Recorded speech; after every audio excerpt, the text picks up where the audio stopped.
Hello guys, Sandesh here. So this is a data sharing app built using React and Material UI for the front end, Django, a Python-based framework for the back end, and Postgres as a database. When it comes to data sharing app, the major components involved are the uploading of data and downloading of data. Apart from that, when app scales to multiple users, then there should be some restriction in terms of the access of data. So in this app, I have three different types of user. Admin is someone who have full access of the data operations, whereas contributor is only allowed to contribute, that is upload a data, but they can't delete any data. Whereas the researcher, student, or any other type of users, they are just allowed to see and download data. They can't do any operations on the data. So let's just log in as admin.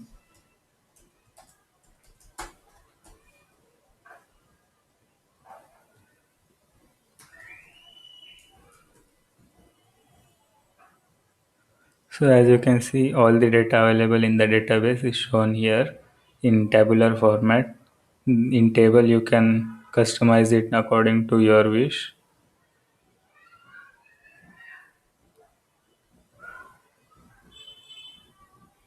So this search field is also dynamic, so you can search any field which is available here. For example, let's search for data 6.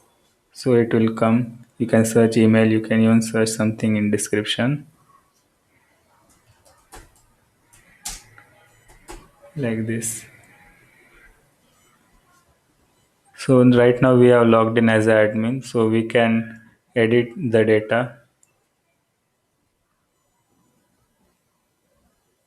We can even delete a data. So this will actually delete it from our database. So we always need to make sure that we are giving access of admin to the right authorized person. In this table, we can also sort the data with name and with description. And the description is expandable like this in expanded menu, and they can click here on this button, or sometimes it is very intuitive to the user to click just on tab. So I added this, might be a great user experience. So user can also download a data by clicking here. So this is all operations in terms of data handling, and admin can also add a new data. Let's say data 23.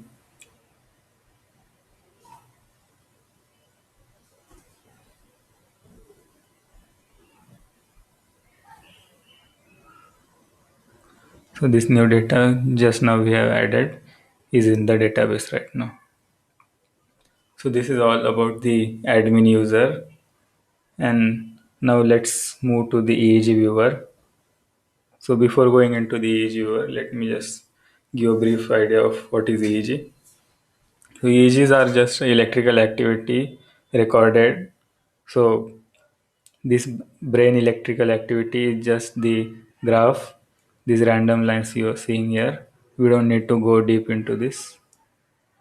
So the major application to build this is sometimes the end user might not have full-fledged application in their system to view the EEG. So this might be pretty handy to just see whatever they are looking for. Of course, this might not be the best user experience, but they can get things done pretty quickly on browser itself. They don't need to have the application in their computer. So that's the unique point about this, I can say. So here they can just explore the montages. They also have the annotations on this side, so they can navigate via annotations. So annotation is just the information written by some other researchers or a doctor about the EEG at that particular point. If, for example, if brain is in sleeping or in awake state, then at that time, what kind of unusual activity is happening, they can record via annotation on that particular time frame. So this is like fine moving in time and fast moving in terms of time.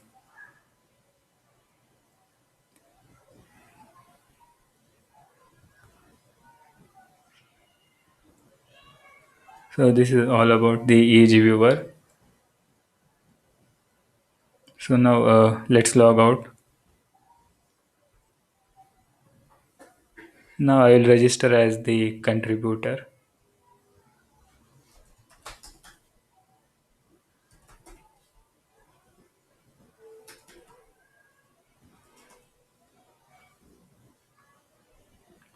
So there is no difference in terms of the way contributor will work. So only difference is when contributor wants to delete some data, they are not allowed to delete. They will just be popped up with message saying if you find something wrong or want to update a database, just email us. So this email will take them to the specific email where they should send the email. So here in case this is my email, it will forward it to the my mail directly. So they can just send whatever is the issue to my mail.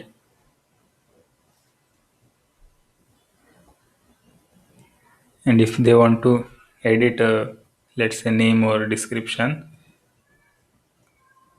then they can.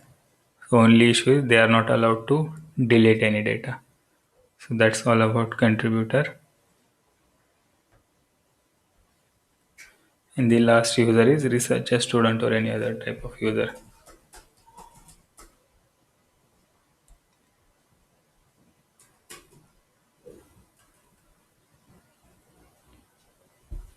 So this is the user which don't have any kind of operations permission.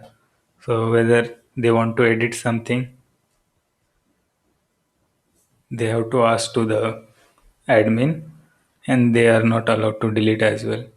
So they always had to ask to the admin user.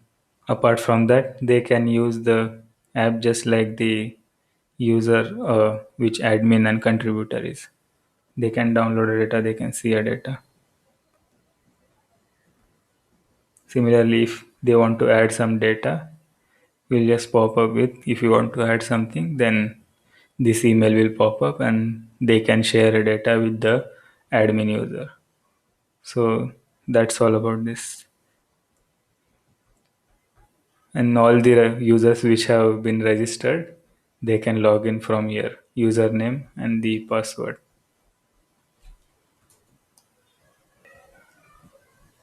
Now I'll show the Git repository for this. So this is data sharing manager. This is available on my GitHub. You can just go to my GitHub slash data sharing. The repository name is data sharing. So if you are someone who is not aware of Python or React, just Google or see something on YouTube related to Docker, how to install a Docker, and after that, all you need to do is run this command in your system. This should run uh, the Docker, and in Docker, I have mapped everything for you. So the only thing which we need is Docker installed in machine and the Postgres. Sometimes Postgres is running into some port, so it might throw a message saying Postgres is running to some other thing. So all you need to do is kill all the processes related to Postgres and again run this command docker composer up. That should be enough to run my application on port 8000. And if you are someone who is aware of Django and Python, then it is pretty straightforward. All you need to do is go into the front end folder, do npm install, and for Python, go into the manage.py folder, that is lead manager. Yeah, this folder. Here you can see the manage.py file.